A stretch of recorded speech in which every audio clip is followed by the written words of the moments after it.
Perbahasan kita di dalam kitab Indahnya Akhlak Rasulullah sallallahu alaihi wasallam menurut periwayatan Bukhari dan Muslim. Dan kita masih lagi dalam perbahasan mengenai tentang syuja'ah Rasulullah SAW, itu berkenaan keberanian Rasulullah SAW. Sedikit sebanyak telah kita bahas pada seri lalu itu apa itu keberanian. Maka keberanian ini adalah satu sifat yang diberikan oleh Allah Ta'ala kepada baginda Nabi SAW. Dan ia suatu sifat qudwah. Apa itu sifat qudwah? Sifat yang perlu diikuti oleh umat. Sifat yang begitu mulia dengan keberanian yang kena pada tempatnya. Maka ini adalah suatu sifat yang paling tinggi martabatnya, iaitu keberanian. Maka kita sambung lagi perbahasan kita pada muka surat 83 perenggan yang bawah. أعوذ بالله من الشيطان الرجيم بسم الله الرحمن الرحيم قال المصنف رحمه الله تعالى وبعلومه في كتابه ونفعني في الدارين الآمين اللهم آمين. Kata pengarang kitab rahimahullah ta'ala, keberanian baginda dapat dilihat dalam perilaku seharian. Ketika Allah Subhanahu wa ta'ala memerintahkan baginda berjihad, baginda dengan serta-merta memenuhi panggilan itu. Hal ini tampak jelas ketika Allah Subhanahu wa ta'ala menetapkan perintah infiru khifafan wa siqalan wa jahidu bi amwalikum wa anfusikum fi sabilillah zalikum khairul lakum in kuntum ta'lamun. Maksudnya, pergilah kamu untuk berperang dalam keadaan ringan atau berat, dan berjihadlah dengan harta dan jiwa kamu pada jalan Allah untuk membela Islam. Yang demikian amatlah baik bagi kamu jika kamu mengetahui. Ini salah satu daripada fasa ataupun salah satu daripada firman Allah Ta'ala yang memerintahkan supaya baginda Nabi sendiri turut serta dalam medan perang. Yang mana Allah Ta'ala kata infiru, turunlah kamu, bersegeralah kamu, pergilah kamu. Yang dia pergi ke mana? Perang. Bila Allah Ta'ala kata pergilah kamu berperang, pergilah kamu menuntut bela, ataupun pergilah kamu menegakkan kembali agama Allah dengan menumpahkan darah-darah musuh Allah Ta'ala. Dalam satu hadis Nabi SAW, Nabi SAW menyatakan dalam hadisnya, apa kata Nabi? Umirtu an uqatilun nasu hatta an yashhadu an la ilaha illallah wa ana Muhammadur Rasulullah. Umirtu, diperintahkan oleh Allah kepada aku, uqatilan nas, untuk membunuh manusia-manusia, yakni memerangi manusia itu, sehinggalah antashhadu an la ilaha illallah, sehinggalah mereka menyebutkan kalimah tiada Tuhan yang layak disembah melainkan Allah, dan aku Muhammad ini sebagai pesuruh Allah. Jadi Nabi kata aku diperintahkan oleh Allah. Tidak ada dan sebagainya daripada baginda Nabi SAW. Allah, kena perang besok. Oh, tak mahu. Punsing hati Nabi. Tak ada. Bila Allah Ta'ala perintahkan suatu perintah kepada baginda Nabi, Nabi adalah orang yang paling bersegera. Tidak ada keraguan dan tidak ada ketakutan. Baginda melaksanakan kena dengan tepat pada waktu dan termanya. Minta maaf, apa yang saya bicarakan ini bukanlah niat untuk merendahkan Nabi lain, tak. Antaranya Nabi Allah Ibrahim alaihi wassalatu wassalam. Nabi Ibrahim bukan disuruh pergi perintah perang manusia dah. Allah cuma perintah Nabi Ibrahim, ya Ibrahim, sembelihlah anakmu. Ketika disuruh sembelih anaknya, Nabi Ibrahim datang ke Mekah, iaitu datang ke rumah Ismail sampai duduk menung. Satu perkara yang menggusarkan hatinya, sehingga ditanya oleh Nabi Allah Ismail alaihi wassalatu wassalam, ya abati, wahai bapa kesayanganku, apakah yang membingungkan engkau? InsyaAllah. Ketika itu Nabi Allah Ibrahim alaihi wassalatu wassalam cuba tak kena nak kata, tapi kena kata juga, sesungguhnya umirtu, diperintahkan kepada aku untuk yazbahak, untuk menyembelih engkau. Nabi Ibrahim duduk, aku kena sembelih engkau, Allah. Kata Nabi Allah Ismail, hadza min fadli rabbik, adakah ini hal hadza min fadli rabbik, adakah ini daripada keutamaan yang disuruh oleh Tuhanmu? Naam. Maka kata Nabi Allah Ismail, laksanakanlah wahai ayahmu. Mana Nabi Ibrahim dikuatkan oleh Ismail, Allah. Ketika mana Nabi Allah Ibrahim, kita bukan merendahkan Nabi Ibrahim, tapi nak menunjuk tu sebab nama dia Ibrahim. Kata dasar Arab ni daripada kata Aba Rahim. Aba maknanya bapa, Rahim tu penyayang. Aba Rahim, bapa yang penyayang. Itu Nabi Ibrahim, salah satu daripada pengambilan bahasanya. Ketika dia meninggalkan isterinya Hajar di kota Mekah, yang pada saat ketika itu namanya Bakkah, lalu dia naik ke atas tunggangannya dan dia bergerak. Hajar ketika itu terpinga-pinga, tak tahu apa yang dilakukan oleh suaminya. Dia kejar ke Nabi Ibrahim. Wahai suamiku, kenapa kau tinggalkan aku? Nabi Ibrahim tak cakap apa, jalan je. Wahai suamiku, adakah kau akan meninggalkan kami? Nabi Ibrahim tak cakap apa, jalan je. Maka sehingga ditanya oleh Hajar, wahai suamiku, apakah ini perintah daripada Allah? Nabi Allah Ibrahim kata, ya, kalau begitu aku tunggu sini, kata Hajar. Tu kuat semangat Hajar duduk seorang-seorang dengan anak Ismail di kota Mekah, ditinggalkan oleh suaminya. Udah besar anak, payah datang suami nak sembelih anak pula. Tak bingung hati Sayyidina Ibrahim. Ibrahim pun Allah macam mana aku, tapi itu dia punya nazarnya kepada Allah Ta'ala dulu. Allahumma salli ala Sayyidina Muhammad. Ini dia. Hatta Imran, Sayyidina Imran, iaitu datuk kepada Nabi Isa alaihi wassalatu wassalam. Sayyidina Imran dia bercakap, dia kata dalam surah Imran, kenapa? Wa iz qala Imran rabbi inni nadartu laka ma fi batni mu'arraran fataqabbal minni. Kata Imran, iz qala Imran rabbi, telah berkatalah Imran kepada Tuhannya, Rabbi inni nadartu, sesungguhnya Tuhanku, sesungguhnya aku bernazar kepada engkau, laka ma fi batni, terhadap apa yang ada dalam perut biniku ini. Bininya Imran tadi. Laka ma fi batni muharraran, akan kubebaskan dia. Fataqabbal minni, terimalah hajatku ya Allah. Makna anak dalam perut tak tahu laki perempuan lagi, dia kata aku akan jadikan anak aku ni hamba engkau ya Allah. Aku akan wakafkan jadi agamamu ya Allah, pembelamu ya Allah. Keluar sekali siapa? Perempuan yang namanya Maryam. Menung sekejap, anak perempuan pula keluar. Aku nak wakaf pada Allah Ta'ala anak ni. Tapi bagi juga tak? Bagi. Maka diberikanlah Maryam tu kepada, ya Maryam iz qala Zakaria lil Maryam. Maka Maryam tu diberikan kepada Nabi Allah Zakaria untuk dibela. Allah Ta'ala. Sehingga damat sampai generasi Nabi Yahya. Waktu zaman Nabi Yahya, maka ketika itu Maryam pun membunting ataupun mengandung dan melahirkan seorang anak yang dinamakan Isa bin Maryam. Jadi itu dia keberanian Nabi kita Muhammad sallallahu alaihi wasallam, tidak ada keraguan, tidak ada penangguhan. Itu sebab Nabi digelar sebagai Habibullah. Nabi digelar sebagai Allahumma salli ala sayyidul anbiya'i wal mursalin, penghulu bagi segala nabi, penghulu bagi segala rasul.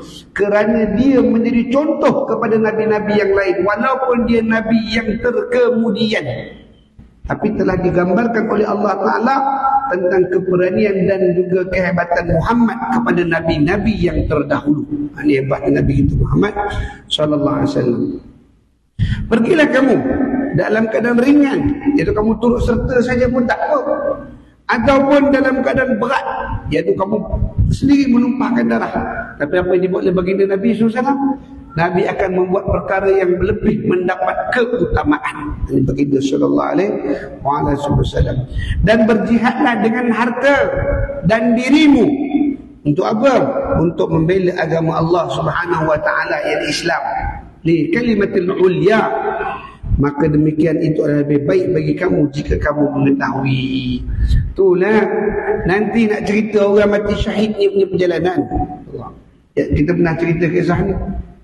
Iaitu kata Nabi SAW, ketika mana sedang orang beratur di yaumul hisab, waktu nak ambil kitab amal tu, ataupun nak ditimbang, atau nak disoal bicara oleh Allah Ta'ala, yaumul hisab nama dia.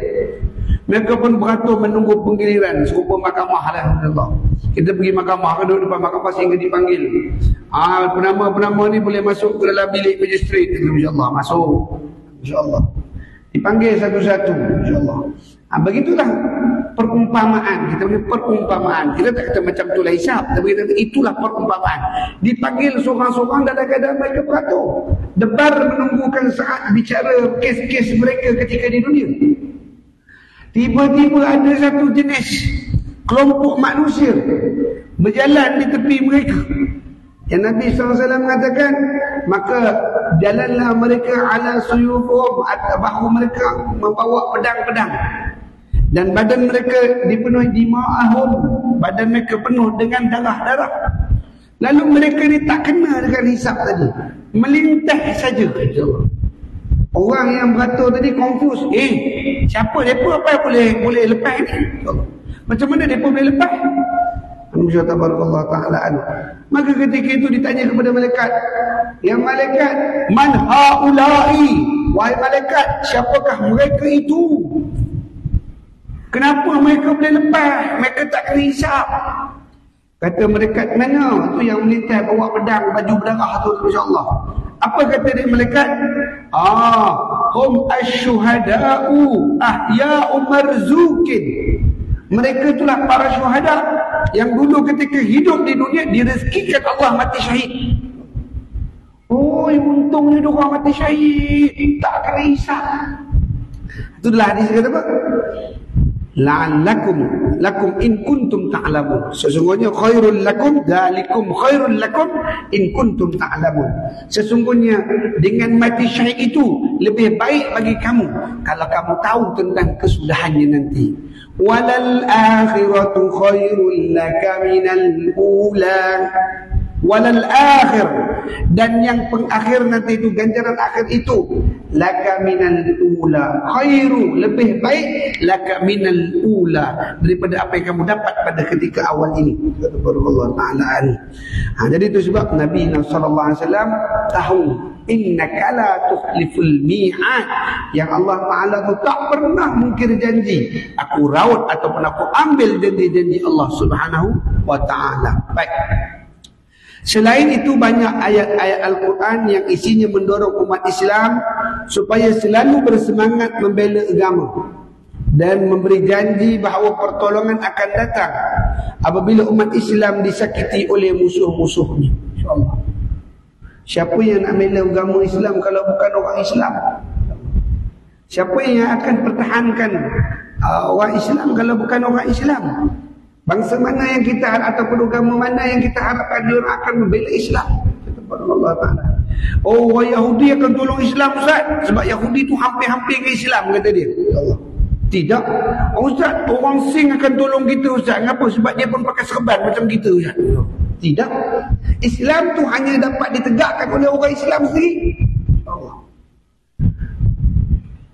Kalaulah ajaran Islam itu ditinggalkan oleh penganutnya, siapa lagi akan bawa Islam? Contoh macam siang tadi saya sempat tengok dialog Iman Manan. Ni Iman Manan pelakon, saya tengok dialog dia. Dia bawa satu kertas, dia bagi kat budak muda. Kamu boleh baca Jawi? Kamu boleh baca Jawi, kata dia.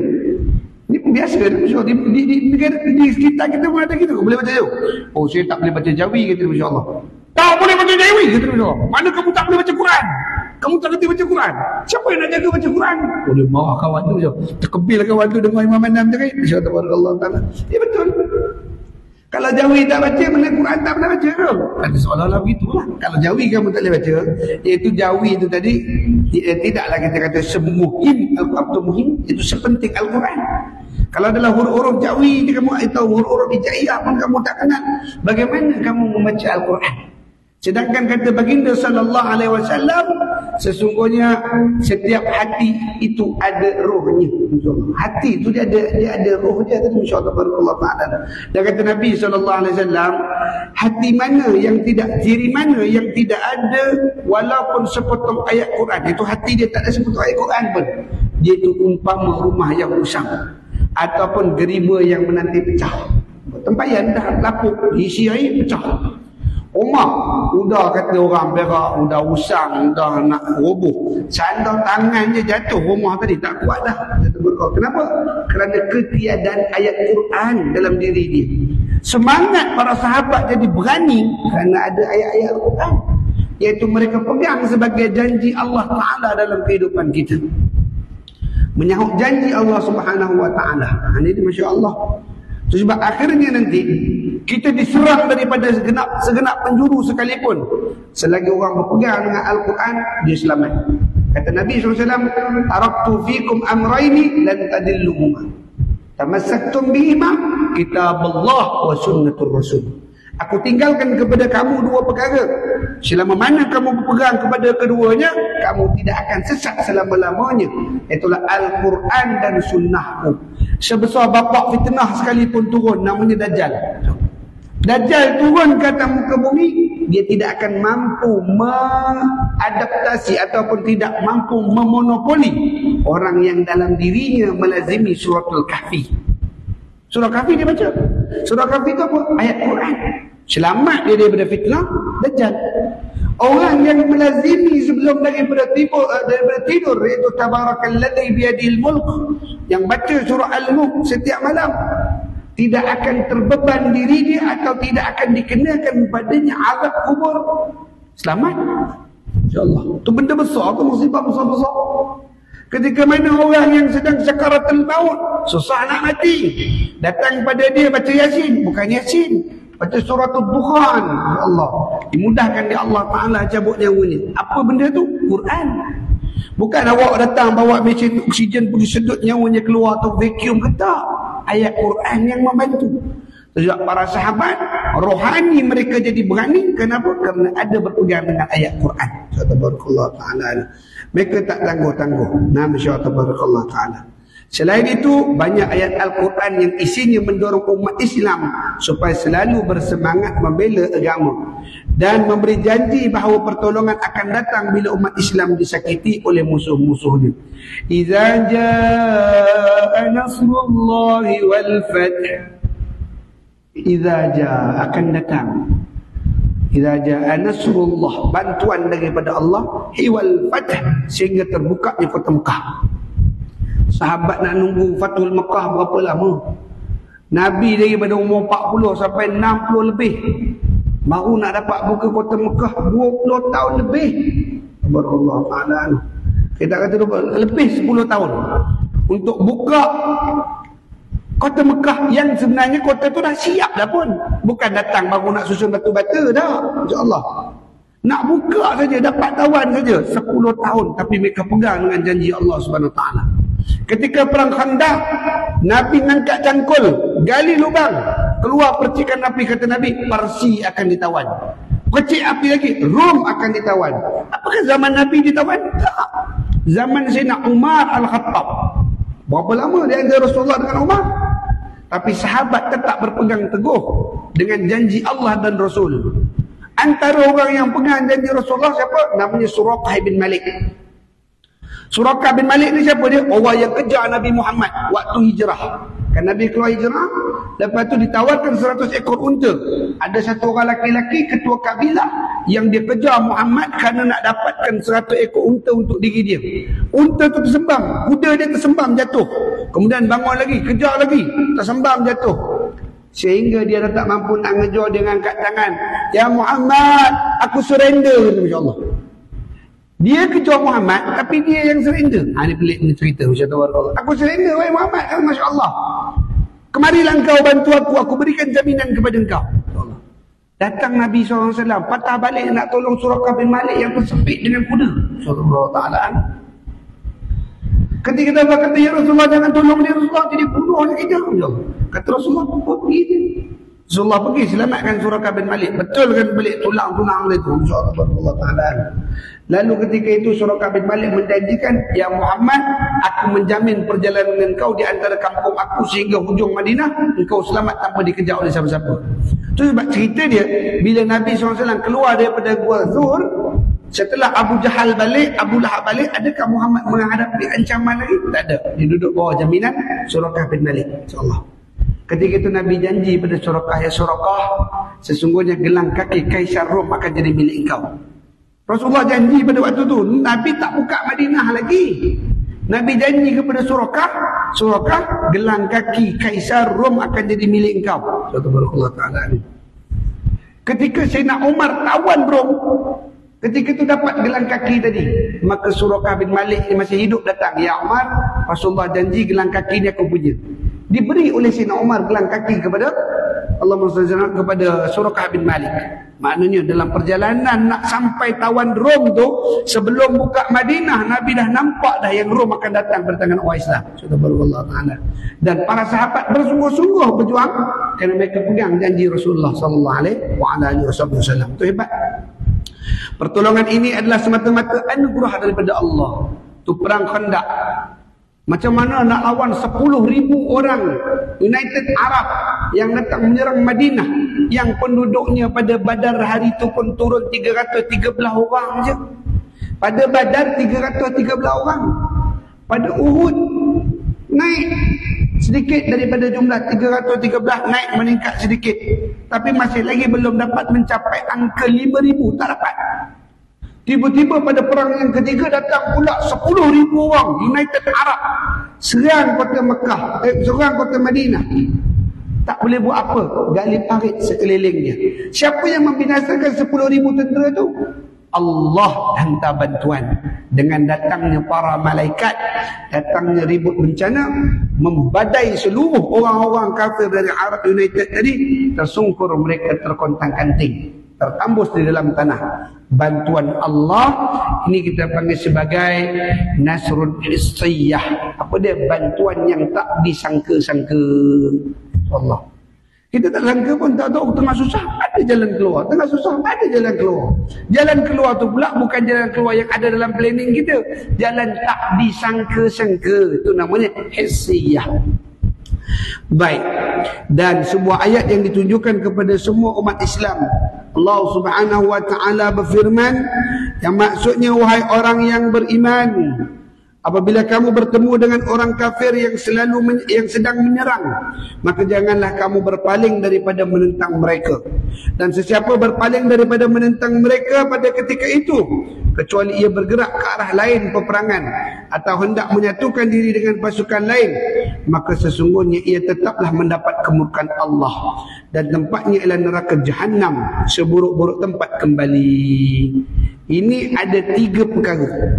Yang pertama kata Allah Ta'ala, wahai orang-orang yang beriman, ya ayyuhalladzina amanu idza laqitumul ladzi kafaru, apabila kamu mendapati orang kafir sedang semangat menyerang, jangan kamu mundur ketakutan.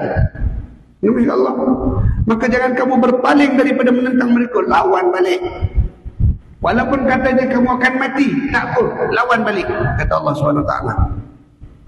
Dan sesiapa berpaling daripada menentang mereka, mana takut, alamak ramai, jom cabut, dia lari. Pada ketika itu, kecuali ia bergerak ke arah lain peperangan, dia ni lari, memang lari daripada perang. Bukan dia lari pergi pusing macam cerita perang Uhud tu, lari pusing pergi serang balik, bukan. Yang ni dia lari sudah. Ataupun dia lari masuk pasukan lawan. Dia tengok kawan tu nak menang, aku lari masuk ke sebelah lah, aku geng sebelah pula, kata insya-Allah. Dia menyertai pihak lawan dia. Kata Allah Subhanahu Wa Taala, ini orang layak untuknya neraka Jahannam. Kata Allah Ta'ala, minallahi ma'wahul Jahannam, Allah akan campakkan mereka dalam Jahannam, wa bi'sal nasir, dan itulah seburuk-buruk tempat kembali. Ada tak sahabat yang dia lari ke dalam, bukan dia lari perang, dia tengah perang-perang, dia terkeluar daripada medan perang? Ada. Iaitu seorang sahabat namanya Sayyidina Safinah. Sayyidina Safinah ni nama yang diberikan oleh Rasulullah SAW. Dia ni seorang hamba yang dia ni ada satu tabiat, dia suka nolong orang. Memang tabiat dia nampak orang je, berat ni, dia saya angkat. Kenapa ni? Minta saya angkat. Dia suka nak angkat. Yang ini di sekolah, cikgu ajar kat murid-murid, kamu kau nampak cikgu angkat berat-berat, pergi nolong cikgu angkat. Ini adab dia Rasulullah ajar pada siapa? Sayyidina Safinah, insyaAllah. Maka dia suka mengangkat barang-barang orang, sehingga Rasulullah SAW selalu puji dia dengan kebaikan mengangkat barang orang tadi. Lalu Rasulullah SAW mengatakan, wahai orang mukmin, kumpulkan barang kamu kat sini, biar si Safinah ni mengangkat. Kenapa panggil Safinah? Itu Safinah mana kapal. Biar kapal ni yang angkat. Kapal tu bawa berjalan macam kapal kargo. Biar tu Allah Ta'ala ni. Ketika tu sahabat meletakkan barang, banyaknya barang. Seakan-akan boleh ke dia angkat ni? Kita tengok macam tak daya dia manusia angkat. Ikat. Dia letak belakang kerana yakin dengan Rasulullah kata dia boleh angkat. Dia angkat jalan ringan, tak rasa apa, kata Sayyidina Safinah. Aku letakkan barang itu kepada tempat-tempat mereka. Dia ini terlibat dalam medan perang. Dia seorang hamba, tak ada baju pun. Baju tak ada. Ada seluar, kain ridak satu, pergi perang. Cerok. Kuda tengah banyak blub, naik debu. Debu naik ni. Bila naik debu dah tak nampak musuh. Mana musuh ni? Debu banyak, jadi musuh tak nampak. Dia duduk meranduk debu tadi. Meranduk debu tu ayat tu. Dia meranduk lah, meranjau debu kita panggil lah. Tabarakallah ta'ala. Dia pergi randuk. Sekali dia nampak tempat terang. Bila dia nampak tempat terang, dia tengok orang tak ada. Mana ni? Rupanya masa perang tu, debu naik, angin ni tolak. Dia pun pergi ngikut debu tu, bawa sekali. Tabarakallah ta'ala. Orang perang ke tempat lain, dia dah sampai tempat lain. Masalahnya, Sayyidina Safinah ni dia sampai tempat dipenuhi dengan singa. Singa banyak kawasan tu, Tabarakallah ta'ala. Singa jantan tu datang depan dia. Kisah ni saya pernah ceritakan ni, kita ulang. Singa jantan tu datang depan. Singa lapar. Hutan, masuk hutan Afrika. Jangan bayang hutan macam hutan Malaysia. Hutan Afrika ni dia macam padang ragut, dua tumpuk je, insya-Allah. Dia masuk dalam kawasan tu, dia cari orang, mana orang tengah perang. Singa nampak dia rezeki. Singa pun terjun depan dia. Kata singa tu, insya-Allah. Dia buat nohin je. Kata orang Perak buat nohin je. Buat tak tahu je kat singa tu. Mana orang ni? Semangat dia nak nebah kepala orang. Dia kerjanya ni, insya-Allah. Dia dah tak, ketika tu tak hirau dah. Rimau ke gajah ke apa tak hirau dah. Dia duduk tengok. Pandang. Singa tu hom kat dia. Dia buat tak tahu. Singa jadi hairan lah. Apa dia ni tak ada respon pun. Allah. Sumpah kita yang dia Allah Ta'ala. Bila binatang berbunyi, binatang ni dia nak bagi kita takut je. Dia nak bagi kita takut. Macam anjing. Anjing mana ada datang ke orang pelan-pelan, gup dia gigit, tak ada. Anjing takkan macam tu. Kita lalu depan, dia hong je dulu kat kita supaya kita terpanjat. Bila kita terpanjat, kita ada rasa takut. Badan kita ada keluar satu hormon bau, satu bau yang bau ketakutan. Jadi bila anjing tu hidup kita takut, dia jadi berani. Kalau dia hongnya kita kopi tu, kita buat nohen, diam tau. Dia kata anjing diam, angkat batu balik. Takut anjing ke belakang. Sebab dia tak cium bau ketakutan dalam diri dia. Macam tu lah singa tadi. Bila dia terjun depan apa nama Safinah, dia begitu. Safinah sikit habuk, tak takut dengan singa. Dia cari orang nak ditebas kepala, tak jumpa lagi. Singa tu duduk lagi. Allah. Dia pandang singa tu, apa kata dia? Uskut ya Asad. Diamlah wahai singa. Kata Sayyidina Safinah. Safinah kata, diamlah wahai singa. Aku ni Safinah, sahabat Rasulullah SAW. Aku sekarang dalam medan perang ni.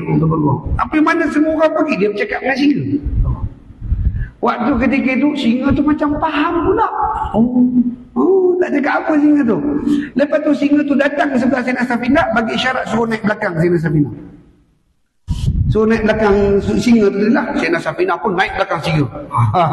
Bila dia naik belakang singa, tangan kiri pegang pedang, tangan kanan pegang pedang, tangan kiri pegang rambut singa tu. Singa tu duduk berlari apa itu. Bila singa tu berlari masuk dalam medan perang, ketika singa masuk perang, orang tengok Safinah naik singa, terkejut. Kuda-kuda yang ada kat situ semua cabutlah, singa datang. Habislah kami kena makan dengan singa lagi. Berterabur perang ketika itu, menang. Kemenangan Allah bagi bantuan dengan sebab Sayyidina Safinah naik singa datang masuk perang. Kata Allah Ta'ala. Ini para sahabat radhiyallahu anhum ajmain yang tak takut.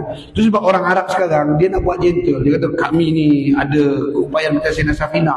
Abu Dhabi sibuk bela rimau, bela buang, bela orang kaya dengan dia. Tapi dia bela rimau dan sunat. Rimau menakut. Allah Ta'ala kopi itu je singa. Allah Ta'ala. Ada pun Sayyidina Safinah, singa liar dia pegang di kepala duduk. Sahabat radhiyallahu anhum ajma'in kerana teradaptasi dengan keberanian baginda Nabi sallallahu alaihi wa ala alihi wasallam. Kita harap janganlah lari daripada medan peperangan. Kata dia jangan lari.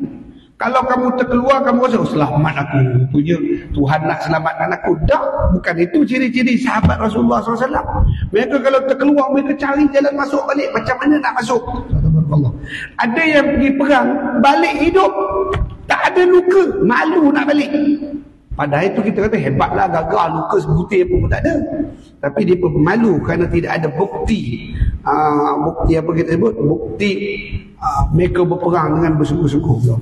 Ada yang balik sampai menangis, kenapalah aku hidup lagi? Kata insya-Allah, kenapalah aku hidup lagi?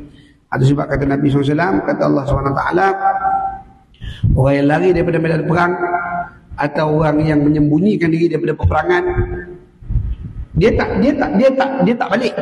Bukan dia lari tu patah balik rumah tak. Dia menyuruh dia belakang batu. Orang tengah perang dia tengok, oh dia orang perang. Dia tak buat apa-apa respon. Ini juga termasuk dalam kalangan ini. Dan juga adalah mereka itu adalah orang-orang yang dimasukkan oleh Allah Ta'ala ke dalam neraka. Nanti kita akan cerita satu peperangan. Dia akan sampai topik tu belah depan nanti. Iaitu nama perang tu nama perang Fijar. Perang tu namanya perang Fijar. Allah Ta'ala ni. Perang Fijar ni, maknanya apa Fijar? Fijar ni maknanya perang dosa. Perang Fijar ni, Rasulullah menyertai perang Fijar waktu tu umur Nabi baru 14 tahun. Mana Nabi 14 tahun, 15 tahun Nabi dah masuk perang Fijar tu, terlibat Nabi SAW.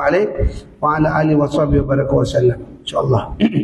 Itu akan kita sambung.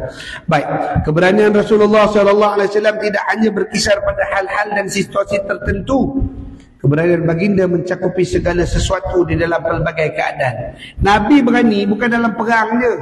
Macam kita lah orang cakap, alah berani tak ada bini, ada bini. Maknanya berani tu ada situasi. Rasulullah SAW punya keberanian tidak ada situasi. Keberaniannya sentiasa ada. Baginda Rasulullah SAW. Dan bukanlah keberanian itu hanya tertumpu dalam masalah peperangan. Tak. Baginda Nabi SAW terkenal sebagai orang yang berani mengemukakan pendapat. Hal ini jelas tatkala baginda menyebarkan ajaran Islam pada awal penyebaran Islam di Makkah. Jadi masa mula-mula wahyu sampai pada Nabi, Nabi dakwah kat Mekah. Dan dakwah Nabi ni tidak diterima oleh orang-orang Quraisy sehingga mereka mengadu kepada pakcik Nabi namanya Abu Talib. Allah. Ngadu pada pakciknya Abu Talib kerana Abu Talib merupakan orang tertua di kawasan itu, di kawasan Quraisy Mekah. Mereka mengadukan hal itu kepada Abu Talib. Abu Talib dibebani dengan masalah untuk membela anak saudaranya atau mengikuti kehendak kaum kerabatnya. Anaknya berkata dia, sebagaimana diketahui kaum Quraisy berasa terganggu dengan dakwah yang disampaikan oleh baginda. Baginda mengkritik pemikiran kaum Quraisy, terutamanya konsep ketuhanan yang mereka akuti. Nabi SAW, ini kita kena perbetulkan. Nabi ajar kita. Yang Nabi SAW buat ialah Nabi kritik tentang kelakuan mereka menyembah berhala. Tetapi Nabi tidak pernah menghina agama mereka. Nabi tak ajar, oh kamu pergi hina agama orang ni, kamu hina agama orang ni. Ini dah. Nabi tak hina agama orang. Cuma Nabi membawa manusia itu kembali kepada Allah. Tunjuk jalan. Bukan kata kamu pergi hina. Orang tak nampak jalan. InsyaAllah. Contohlah. Tuan-tuan, Palestin diserang. Marilah kita boykot MACD, kata dia. InsyaAllah. Tak marah. Ini contoh yang berlaku. Mari kita boykot MACD, kata dia dulu. Kalaulah orang boykot MACD, ada tak burger lain yang boleh ganti MACD? Ini kamu pergi protes untuk menjatuhkan satu company, tetapi kamu tidak mendatangkan satu inisiatif. Maknanya kamu pergi hina agama orang, kamu tak ajar orang tentang Islam. Itu bukan jalan yang betul. Ini dia pergi, Kristian tak betul, mereka ni sesat kerana apa? Trinity, Tuhan Bapa, Tuhan Mak, Tuhan Anak, Tuhan Kudus. Ya Allah. Hindu tak betul, sembah macam-macam Tuhan. Ya Allah. Cina tak betul. Semua tak betul pada dia. Islam bukan mengajar supaya supaya mengatakan orang tidak betul, tetapi Islam mengajar menyeru mereka ke arah jalan yang betul. Bukan kata kena kritik dia tak. Kita ajak Islam ajar macam ni supaya orang yang mendengar nampak Islam tadi, bahkan Islam sendiri. Ini malu kita sebagai umat Islam. Ada rata-rata daripada orang Islam, kadang-kadang dia menghina orang Islam ni. Ini Islam ni apa pula, sembahyang ni. Orang tak sembahyang dia marah, orang yang tak sembahyang. Ini masalah. Subhanallah ta'ala. Nah, masya-Allah. Tuan-tuan, ini baca tahlil ni bid'ah. Subhanallah ta'ala. Baca Yasin malam Jumaat ni bid'ah. Yang konsert tak bid'ah pula. Tak pernah dia tegur. Oi, besok Blackpink datang Malaysia ke tak? Boleh jadi bahan sembah. Subhanallah. Yang sudah tentu-tentu diharamkan Allah, senyap membisu.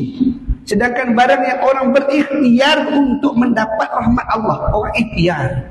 Semua orang nak cari rahmat. Ada orang yang duduk berzikir, ada orang yang duduk baca Quran, ada orang yang sembahyang, ada orang pilih jalan yang terbaik untuk dekatkan diri pada Allah. Kita tak mampu buat dan kita tak rasa nak buat, jangan kita kritik orang yang sedang buat kebaikan. Ada orang tengah sedekah kat anak yatim. Kamu ngapa sedekah orang tu? Bohong anak yatim tu, ya Allah. Dia bukan anak yatim pun.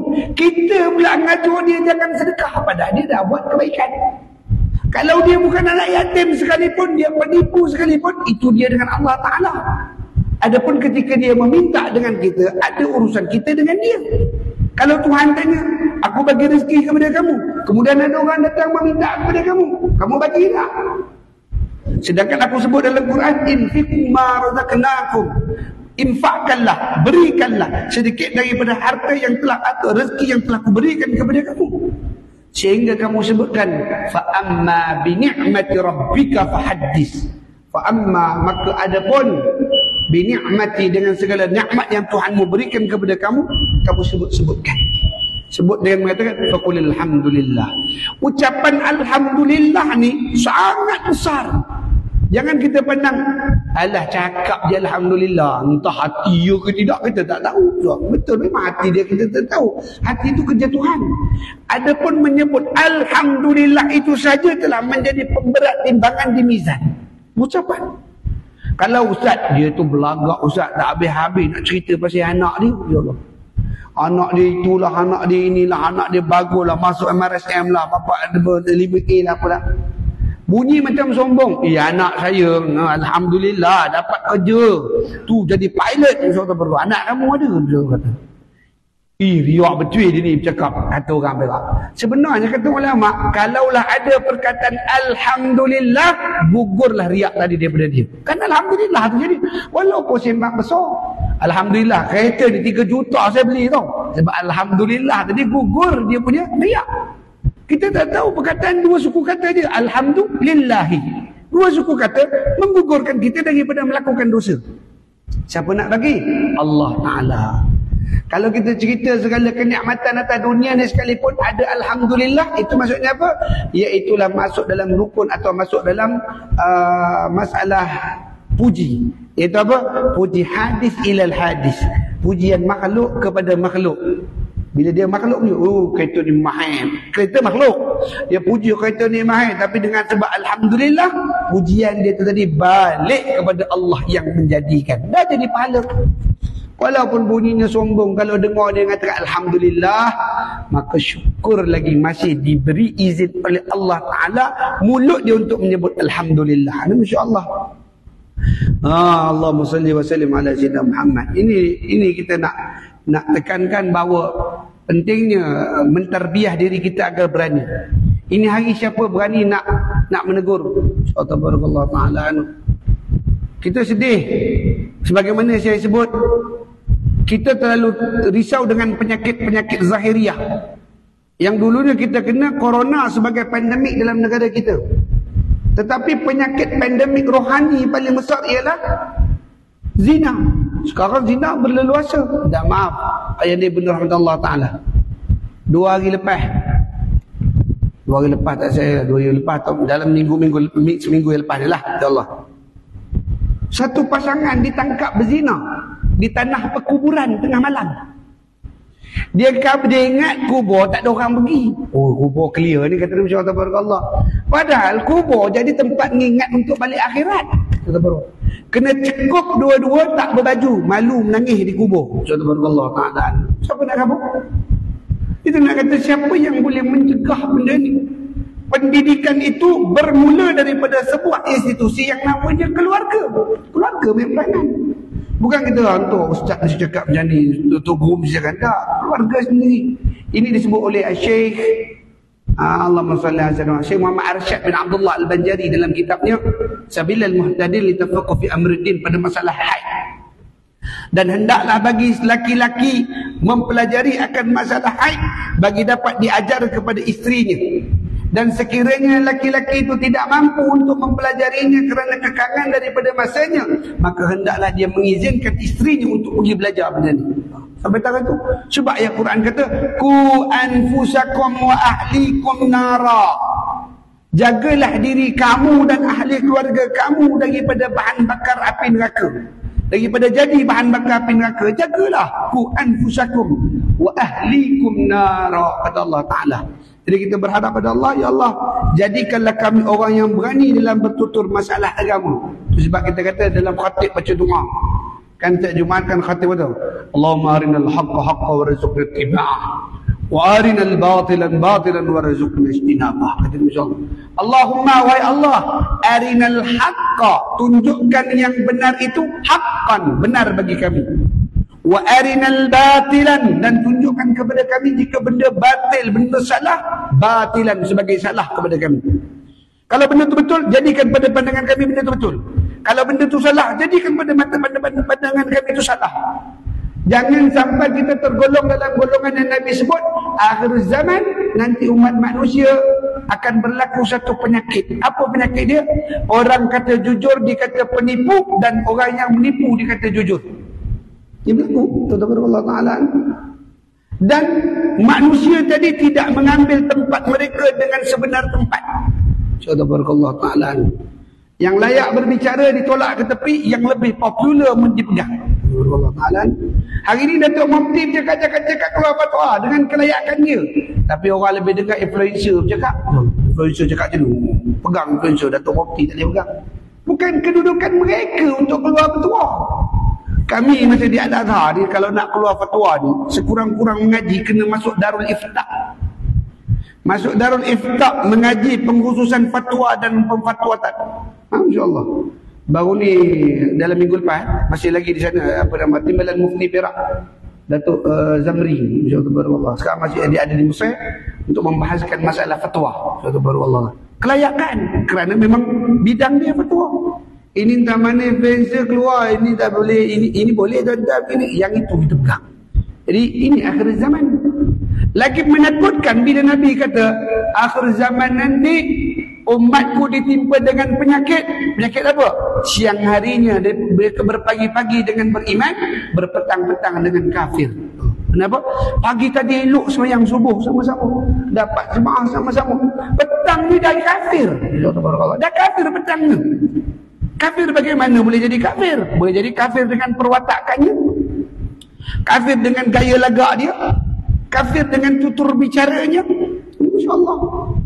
Dan hari ini kita, Allahumma salli wa sallim ala sayyidina Muhammad. Malu saya nak khabar juga, bukan saya nak kata umat dia rosak, tak. Tapi saya nak beritahu inilah musibah ataupun inilah zaman kita sedang diuji oleh Allah Subhanahu wa taala dengan ujian yang berat-berat. Ini zaman bukan kita cerita pasal bangsa. Kalau cerita pasal bangsa, anak Melayu dengan anak Cina dah serupa. Keluar tu skirt dengan peha sama. Nampak dah, Cina ke Melayu ni? Confuse kita dah.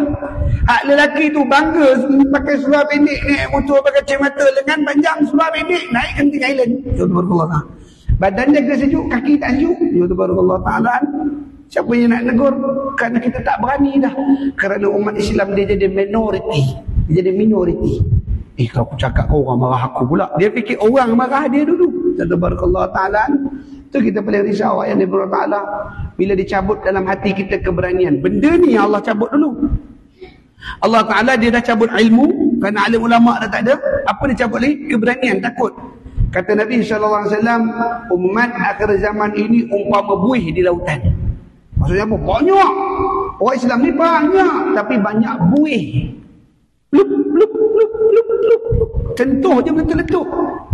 Bukan umpama pasir di pantai dah. Umpama buih di lautan.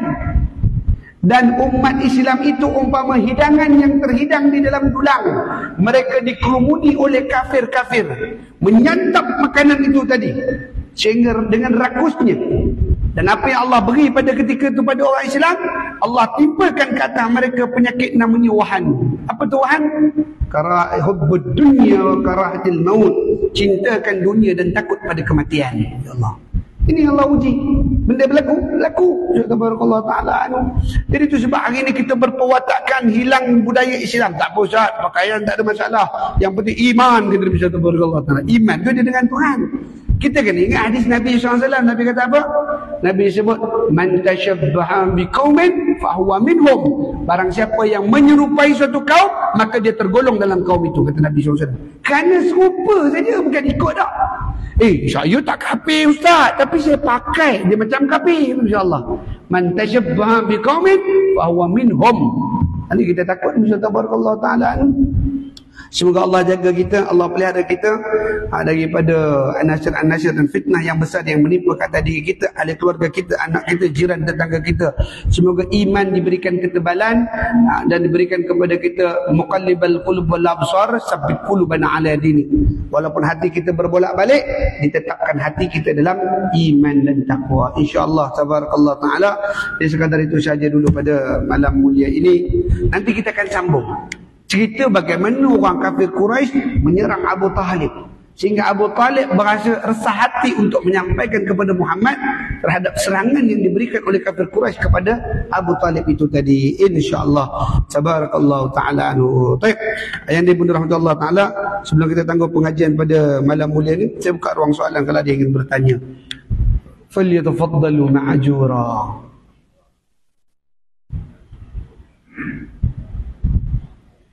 Tak ada soalan. Baik. Dah maaf Allah Ta'ala. Suara memang tak keluar sangat, tapi semangatnya lain sikit. Allah Ta'ala tu.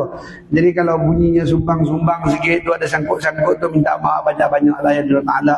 Tak ada lain, tak ada bukan. Niat saya hanyalah untuk memberi kesedaran pada diri saya sendiri terlebih dahulu, supaya tidaklah jadi orang-orang yang Allah Ta'ala sebut dalam Quran, ya ayyuhalladzina amanu lima taquluna ma la taf'alun kabura maqatan indallahi an taqulu ma la taf'alun. Wahai orang-orang yang beriman, lima taqul, kenapa kau cakapkan satu perkara, kau mengajak orang buat kepada kebaikan, kau cegah orang daripada kemaksiatan, ma la taf'alun, tapi kau sendiri tak buat. Kabura maqatan 'indallah, kecelakaan besar bagi kamu di sisi Allah, an taqulu, hanya pandai bercakap, ma la taf'alun, tapi tak buat. Subhanallah. Minta kepada Allah, ya Allah, Allahumma rizqni, Allahumma ja'alni suja'an. Ya Allah, berikan aku keberanian fi dinina, dalam agama kami ya Allah. Sekadar itu saja. Qul qouli hadza wa astaghfirullahal azim li wa lakum لسائر المسلمين والمسلمات والمؤمنين والمؤمنات فاستغفروا إنه هو الغفور الرحيم. أعوذ بالله من الشيطان الرجيم. بسم الله الرحمن الرحيم. ربنا انفعنا بما علمتنا، رب علمنا الذي ينفعنا، رب فقهنا وفقه أهلنا وقرابة لنا في ديننا مع القدر وذكر. اللهم افتح علينا فتوح العارفين، اهدنا الصراط المستقيم صراط الذين أنعمت عليهم من النبيين والصديق والشهداء الصالحين وسنة ولك رفيق يا أرحم الراحمين. صلى الله عليه وسلم محمد وعلى آله وصحبه وسلم. الحمد لله رب العالمين. تقبل الله منكم. والسلام عليكم ورحمة الله وبركاته. Kita tangguh dengan tasbih kafarah dan surah Al-Asr. Subhanallah wa bihamdika asyhadu an la ilaha illa anta astaghfiruka